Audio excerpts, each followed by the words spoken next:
With regard to the teleological argument. To which argument? The teleological argument. Teleological. Can we have that one come up, please? Talking about it with one of my friends, he said to me, that's all irrelevant because you're thinking about it kind of from the beginning. You're saying how likely is it that a universe like this would exist, whereas actually, as observers, we could only exist in a universe this fine-tuned.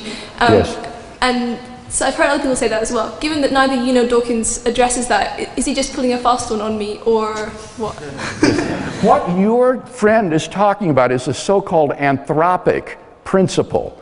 And this was an attempt to say that we shouldn't be surprised at the fine-tuning of the universe for our existence, because after all, if it weren't fine-tuned, then we couldn't be here to be surprised about it.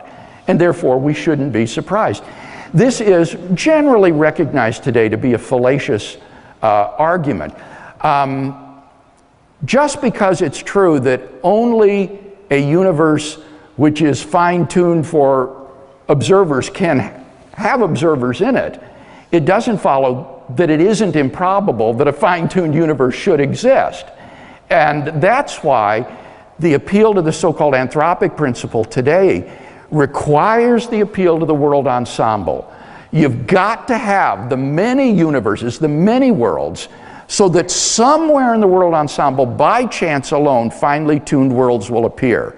And then you can appeal to the anthropic principle to say, we shouldn't be surprised because all the possibilities are actualized in the world ensemble.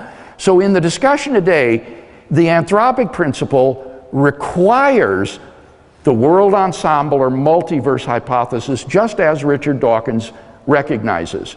So your friend would need to deal with the arguments about the multiverse and the world ensemble that I shared. Thank you for the question.